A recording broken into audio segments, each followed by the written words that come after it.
A very good evening, one and all. And at the outset, I must thank the team Diabetes India and Vansi Sabu sir for giving this opportunity. And it is, in fact, a great honor for me to share the same stage as that with my direct teacher, Sanjay Badada sir.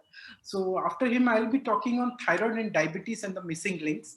And it has been aptly discussed by Chairperson sir that diabetes and thyroid disorders are two most common endocrinopathies which we encounter in day in and day out in our clinical practice, and they frequently coexist. And if we see the overall prevalence, though there are many studies to share different prevalences, but the overall prevalence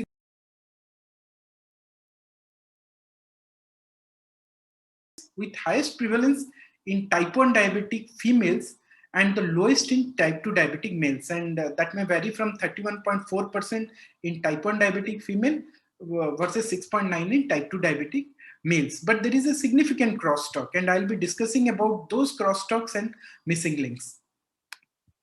So the flow of my presentation would be like I'll be discussing the physiology of the link, like how thyroid and diabetes are interlinked.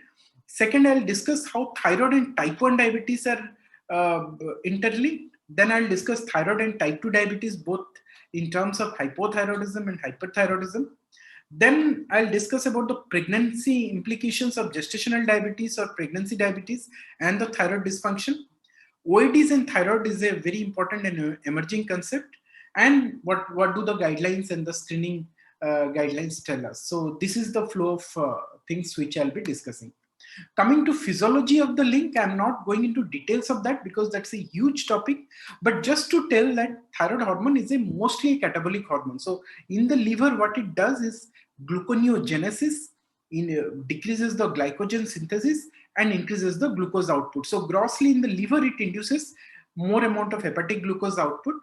In the peripheral tissue, it increases the glucose transport, but increases the lipolysis also, and increases the glycolysis, and increases the mitochondrial function. So thyroid and glucose are very closely interrelated in terms of the glucose metabolism and the thyroid hormones.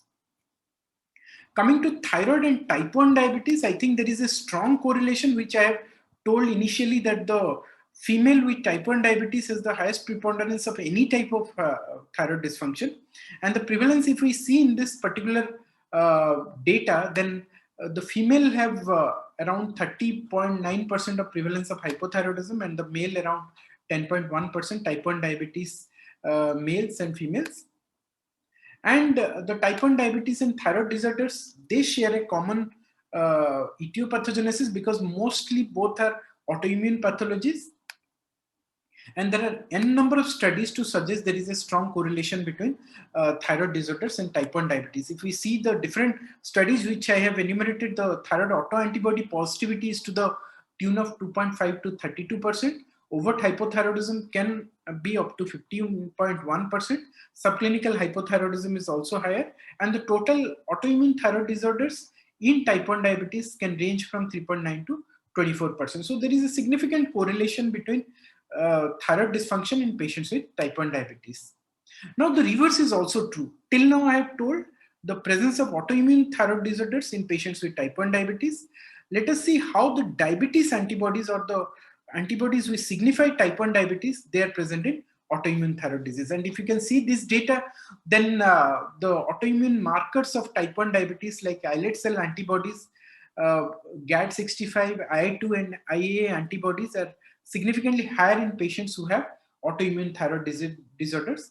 And islet cell antibody are present to the tune of 1.3 to 19% in Graves or in Hashimoto's disease.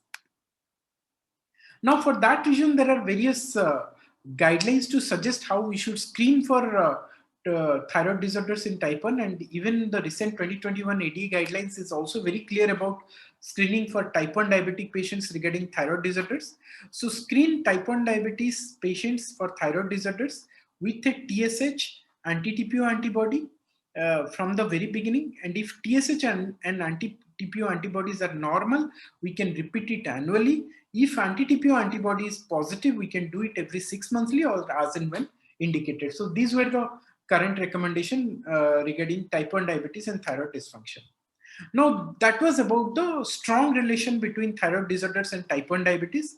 Let us see how thyroid and type 2 diabetes are interrelated, especially in hypothyroidism. Now, prevalence of thyroid disorders with type 2 diabetes are also huge, and there are many studies to suggest the prevalence is to the tune of 2.8 to 32%. And the Indian data from Dr. Salam Ranbir et al. From Manipur have reported almost 28% prevalence of hypothyroidism in type 2 diabetic patients, and subclinical hypothyroidism are 16% and overt around 11.4%. Type 2 diabetes in hypothyroidism is also very important because type 2 diabetes, the prevalence in subclinical hypothyroidism is around 5 to 8.6% in different studies. Subclinical hypothyroidism is associated with a greater prevalence of diabetic nephropathy, and it has been shown that patients who have subclinical hypothyroidism, and if they have diabetes, then diabetic nephropathy chances is also higher. The risk of cardiovascular event was significantly increased in type 2 diabetes with subclinical hypothyroidism. Coming to thyroid and type 2 diabetes, in terms of hyperthyroidism, hyperthyroidism is a hypermetabolic state, and consequently type 1 diabetes also, or in advanced stages of type 2 diabetes who have hypermetabolism or features may cause diagnostic confusion with typical osmotic symptoms of hyperglycemia. So a type 1 diabetes presenting with polyuria, polydipsia is cachectic and wasted, and similarly type 2 diabetes with loss of beta cell function for in very advanced condition with hyperglycemia can actually resemble an hypermetabolic state of thyrotoxicosis. So that's a morphological similarities that may happen. Beside that, hyperthyroidism may precipitate in type 1 diabetes patient episodes of diabetic ketoacidosis. Coming to thyroid eye disease and diabetes, the incidence of dysthyroid optic neuropathy resulting in blindness is much higher in diabetic mellitus than in euglycemic population. So the percentage vary from 33% versus 3.9% in non-diabetic population versus diabetic population. Visual recovery is also not good as in euglycemic states, and it is also confirmed. Caution about thiazolidinedione administration and especially pioglitazone use in diabetic patients with active Graves' ophthalmopathy is always a query, and we should be cautious about using this classes of drug in patients who have thyroid eye diseases. Now coming to the third agenda, that is the pregnancy and its implication.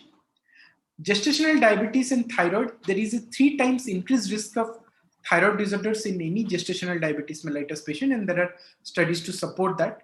25% of women with type 1 diabetes may develop postpartum thyroiditis. So that has to be looked for. Combined gestational diabetes and hypothyroidism increases the risk of maternal and fetal outcome. Now, how do we translate into the clinical practice? TSH is TPO antibody determination in type 1 diabetic women planning for pregnancy or at the beginning of the pregnancy, and screening for gestational diabetes. TSH is higher than the normal in trimester specific values in the first part of the pregnancy. Now, another point which is very evolving and interesting is oral anti-diabetic drugs or any anti-hyperglycemic agents and thyroid dysfunction. Now let us see about metformin, and there are data which has emerged that metformin may lead to reduction in the TSH levels in patients with hypothyroidism. No effect on euthyroid patients. So suppose a patient with hypothyroidism, even if he's treated with levothyroxine or not, if you are giving metformin, it has been shown to reduce the TSH level to some extent. Seen highest in the 90 to 180 days after the treatment, and the exact pathological mechanism is not known. Probably the peripheral AMP kinase activation and central inhibition by metformin can reduce the TSH level. And this is a small study, but very interesting, in that after 1 year of metformin therapy, a significant TSH decrease was observed in diabetic patients with hypothyroidism who are either treated or not treated. I've told hypothyroid, even if they are treated or not treated, if you are using metformin, this study has shown there is a significant reduction in the TSH level. No significant change in FT4 was observed in any of this group, and an additional 30% shrinkage in the initial nodule size when metformin was given alone, up to 55% when it was added with levothyroxine. So it has also been shown to reduce the size of the goiter and also if it is added with levothyroxine. So there is again a bidirectional relationship, and both the therapies complement each other.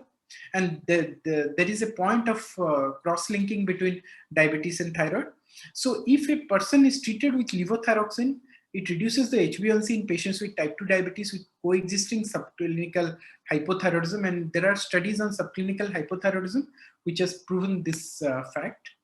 Also, if the treatment with metformin reduces the TSH level in patients with type 2 diabetes, and we have just now discussed that. So both the levothyroxine and metformin can complement each other, but how clinically it translates is a matter of concern. So preclinical animal studies, another point where the anti-diabetic drugs actually cross-link with the thyroid drugs or the thyroid abnormalities. Preclinical animal studies show an association of GLP-1 RA therapy with thyroid C cell abnormality and parafollicular neoplasm. Caution with GLP-1 receptor agonist in diabetic patients with personal or family history of medullary thyroid cancer in type 2 men have been well documented. Now the last part is, what do the guidelines and screenings suggest? Now there are many guidelines. If I tell the recent ADA 2021, then for type 1 diabetic patient, there is a very clear-cut thing. You do a TSH and anti-TPO antibody at the beginning, then do it every yearly thereafter. But for type 2 diabetes, there is no clear-cut guideline how we should proceed in checking the TSH function, how frequently we should do that. A very nice article which was published by Kadalia et al., where they have actually postulated how one should go about screening for thyroid dysfunction in patients with diabetes. Now, if there is all patients with diabetes, we can do a baseline TSH and anti-TPO antibody.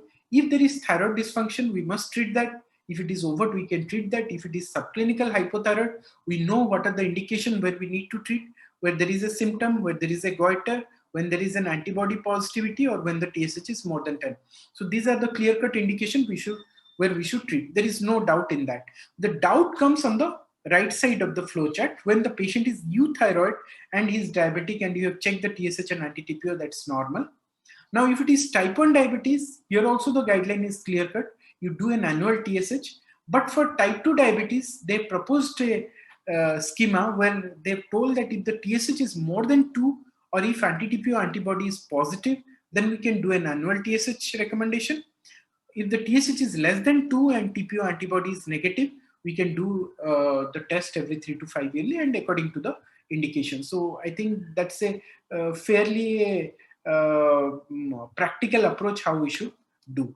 So coming to the conclusion, higher frequency of thyroid disorders in diabetes and vice versa, and we know that diabetes and thyroid disorders are the two most common endocrinopathies, and there is a strong cross links between them.